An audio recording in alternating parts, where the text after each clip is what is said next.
Better late than never. I'm going to show you what my garden is looking like here in the first week of June 2023. A lot has been changing. We're really transitioning from spring to summer. So I'm going to show you my raised beds. I've got 6 of them, and I'm going to show you what's happening in the shade garden and in my containers as well. I'm gardening in Georgia in the United States. I realized I'm wearing my Georgia shirt that I got at Goodwill. So if you are in the Southeast US, this may be especially relevant to you. So if you think that's helpful, go ahead and subscribe and see my other videos and see when I start my seeds and things like that. I want to start with this bed because I'm so happy to see my first ever dahlia is blooming. This is one I grew from seed, so it was a surprise as to what it's going to look like. And I'm really wanted to cut it, but it's got another bud coming right off the back. So unless I put it in a bud vase, the stem's a little too short. But I have my dahlias here in tomato cages because they're supposed to get 5 feet tall or more. They're the giant mix from M.I. Gardener, and I'm so glad I grew them because they're having a really good time and they're all budded up. All of them have blooms. I guess this one's gonna open next. That's my guess. I have no idea what colors these will be because, you know, with dahlia genetics, it's totally a surprise if you grow from seed. But this is a flower themed bed. I've got some sunflowers here. This is a fluffy headed, smaller, I think like 5 foot tall sunflower called Sun Gold. And then these are some dwarf sunflowers here.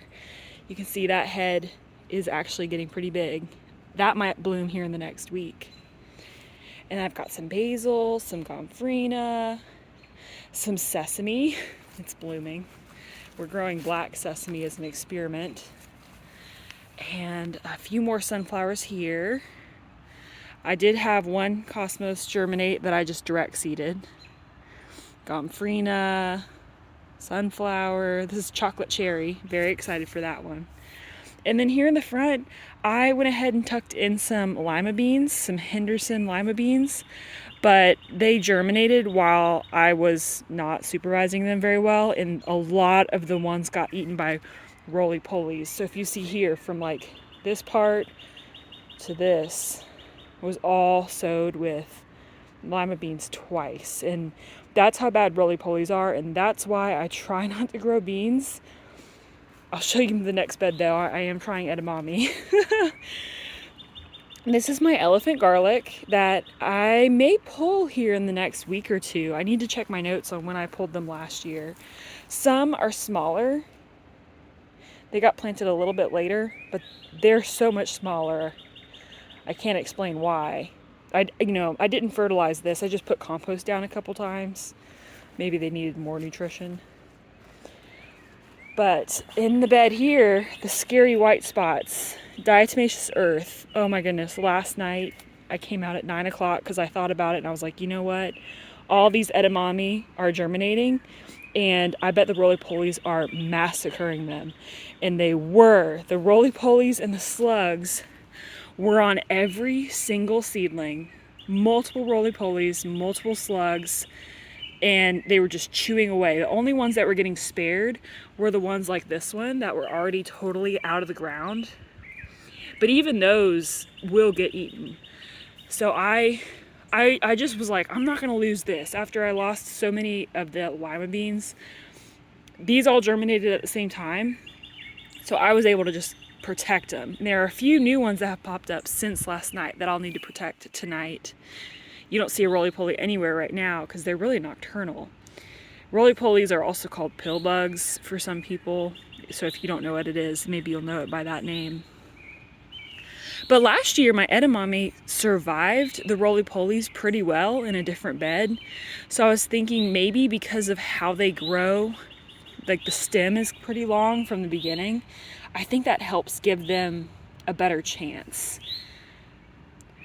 Otherwise, what's currently in this bed is a bunch of lettuce that finally has done something after fertilizing it since March. And none of it is bitter yet, although that particular one is bolting. But I've got like some Paris Island Cos romaine, Marvel of Four Seasons, Merlot, oak leaf, And then I've got a couple homemade pickle cucumbers that really weren't looking good, but I fertilized them a week ago and they are looking 5,000 times better. And what I'm gonna do here today is take down my snow peas. I am trying to leave some for seed saving. Like, I've marked them with bags because they got away from me while I was on vacation, so I couldn't pick them to eat anyway. And I need to just do a final harvest. We got to 90 degrees this last week, so the peas are pretty much done. Bachelor button, I keep thinking this one's done, and it just keeps putting off blooms. I'm gonna cut a bunch of flowers today for a bouquet refresh. I keep like 3 to 5 bouquets going in my house at a time, and bachelor buttons are a staple. They're a good cut flower because their stems are all long. That's like a short stem. A lot of them give you 8 inches. So for my vases, that's plenty. We'll walk back this way though, past my beds we've talked about. Just briefly looking at this bed. I've got some Brandywine tomatoes. They're doing pretty well. I have a Brandywine in my full sun bed, and it's honestly doing better. Trying to get this to focus for you. But they're not unhealthy. There's a little bit of blight on that lower leaf. I haven't pruned them for about a week, so I'm due to prune them and tie them up. These all got fertilized in the last week too, because this, I've decided the soil in these 4 beds here is just not as nutritious as I need it to be. So I'm gonna really focus on building up the soil level, like height in the bed, with some great soil over the winter. But things like the zinnias are happy. I've got some very slow growing melons that are finally picking up. Like this one's loaded with blooms. This is the this is a honey rock cantaloupe. I transplanted this one, and I think I grew this one from seed. I might move one.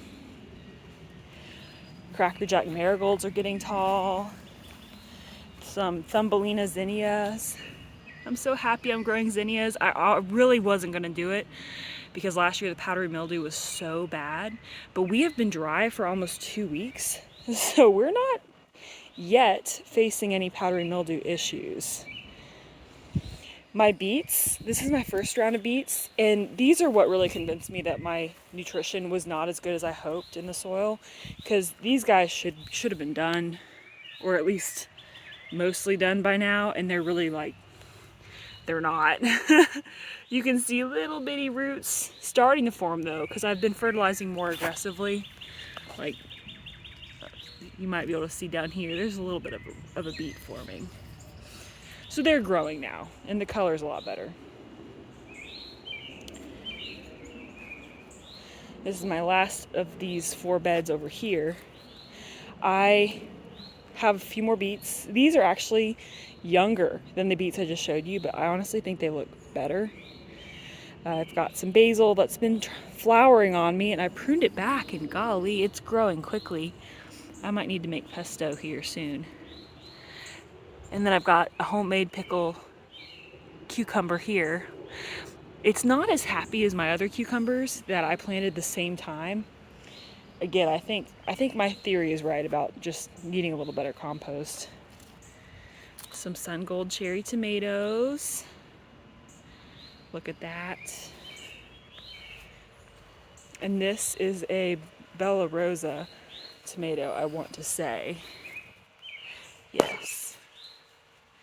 He's got some big blooms and has set a fruit.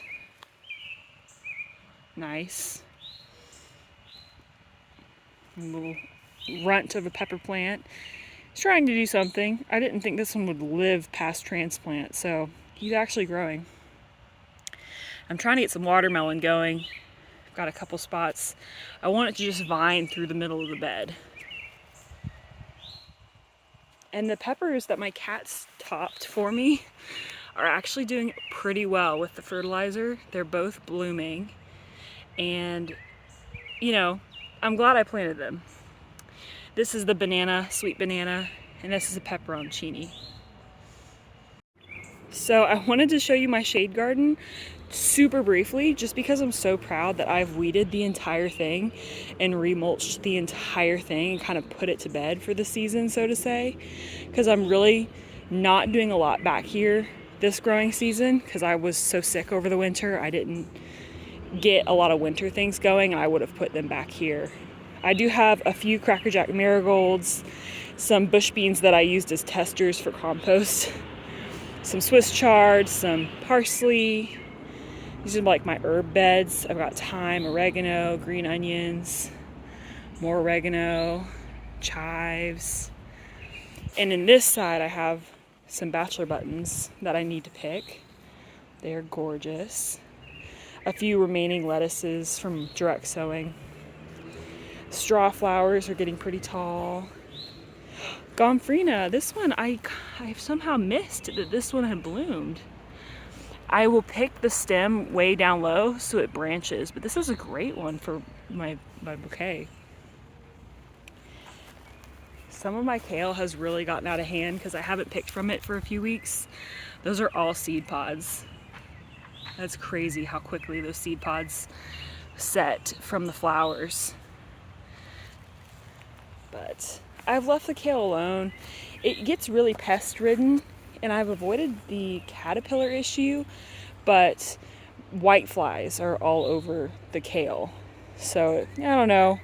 They're all bolting. I may just pull them out. I'll have to actually get in there and see what I think. Look at this weed-free area. I'm loving it. And then back here is what's left of my flower patch. I've got some snapdragons and nasturtiums. And they're all blooming for me, so this is nice. I don't know if you've seen the orchid cream nasturtium from Baker Creek. It's really cool. I think this one was mislabeled. That looks like a jewel blend, or like, because it's an orange one.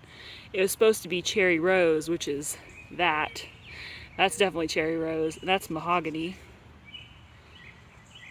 Very, very happy to have these little pops of color.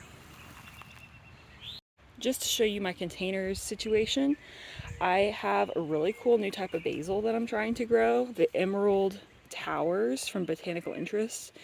It was on sale for their seed sale for Memorial Day, and it is one that's supposed to really be bolt resistant. And they only gave me 20 seeds, so I planted 4, and all 4 germinated. And I've got some more melons I'm trying to get going, and I have an Armenian yard-long cucumber that I impulsively threw in the ground, and it has germinated. The melons are really not doing well for me right now. I may have to resow. And then I have rooted some basil. They are ready to go in the ground. I just keep waiting for it to cool off. I don't want them to bolt as soon as I plant them. My container garden is really at its peak. You know, a lot of these are just herbs, but I do want to show you how happy I am with my dwarf Thumbelina zinnias. Again, I'm just thrilled that they're growing so well and that there's no powdery mildew yet. And these are my homemade pickled cucumbers that I just sowed in here in middle of May. And here we are early June, and it's crazy how healthy they are. I think this, you know, good soil, good sun. I really should probably have taken one of these out. They may just end up vining all over the place, but they're supposed to be more container friendly. So I am curious to see how long they get. And they're pretty disease resistant. My zucchini is producing, although yes, I'm hand pollinating. I think I missed the first zucchini, but you might be able to see in there, there's one that is growing. And then I'm really always proud of my dwarf tomato that I bought because he's so happy and healthy and he's got big fruit. I got a new lavender on clearance. Oh, and these are the last things I want to show you over here. Really remarkable. I threw a bunch of basil seed here once my basil was bolting, and I've got fabulous germination, so if I can just keep these alive and transplant them around the garden. I will not run out of basil this summer. And finally, I found some volunteer tomatoes in front of one of my beds. They're definitely going to be a hybrid of some kind. And I got them in pots, and I'm going to see if I want to plant any of these. I had to come outside. I had to give my phone a break. It overheated. But I wanted to show you my best two beds here at the finale. We've got tomato wall, all the tomatoes all the way to the back, and then tomato. I do have a tall Cracker Jack marigold right there as well in the trellising. But I promise you, I pruned these tomatoes twice last week, and I tied them up, and it looks like it's time to prune again. I do have the lower, I was gonna say limbs, branches pretty much pruned off, but I do leave suckers because I'm all about fruit production, and I prune the leaves off that are not going to be producing fruit. They're not suckers, and that works for me. But this big one here is a Super Sweet 100, and then next to it we have a Sun Gold, and then next to it we have a Brandywine, and then a Celebrity and a Bella Rosa. And the cool thing about these tomatoes is they're so healthy and they're so big. I mean, it's crazy. Like, the peppers are growing great too, but they're really overshadowed by those tomatoes. I have a bunch of my sweet peppers, like my Lesia peppers. Oh, look, these cute little guys right here. And then I have a California Wonder. I have lots of plants for all of these. I have marigolds, Sparky French marigolds tucked in. And then up in the front, I have my melons. I've got a couple kinds of watermelon. Both of these are Sugar Baby, but I wasn't sure if this one would make it, so I went ahead and planted another seed, and fortunately they're growing. I've got a small cantaloupe there, and then a chocolate cherry sunflower that I transplanted from somewhere else. There's a pepper, goodness, everything is tucked around in here. I keep forgetting to tell you guys, I do have a volunteer tomato that I have been letting grow. I keep forgetting to prune him when I'm pruning my other tomatoes, but it's starting to set flowers, so I'm gonna set up some trellising and give him a chance. The next bed over, I'm in transition with, because I had lettuce here and it bolted. I pulled it out, and I'm saving a couple of the oak leaf lettuces because I want them to be seed saving. I'm out of it, so I'm gonna let these two bolt. I've got my arugula, which is bolting, but arugula does not change flavor for me, so I've been leaving it. And I've got some watermelon. He's grabbing onto my irrigation. This is the spot I had the irrigation issues at. So this sunflower, for reference, has grown immensely. It's a Sun Gold sunflower. My first State Fair zinnia just opened up. Gorgeous. I'm probably going to pick him today because he's got a nice long stem. And I didn't pinch my zinnias, so I do want them to have pinching back. My Cracker Jack marigolds. My other State Fair zinnia looks like it's going to be a pinky purple. I've got Lemon Queen sunflower, another State Fair zinnia, a Lemon Queen sunflower in the midst of this watermelon. I've got some cucumbers growing here. I just took the peas down so the cucumbers can get sun. And then look at my Lemon Queen. Gorgeous. I wanted to show you down here for the cucumbers. These were so leggy because the peas were just overshading them. So I now am going to get lots of happy cucumber plants. I think these are all Silver Slicer, all three of these. And this one is mature. I could pick it today. I think I will later. But I'm just so happy with these front beds. Always am. The soil over here is better. The sun is better. They just are doing great. So we'll end the tour here, and thank you for watching. I hope y'all have a great rest of your day, and go enjoy your gardens.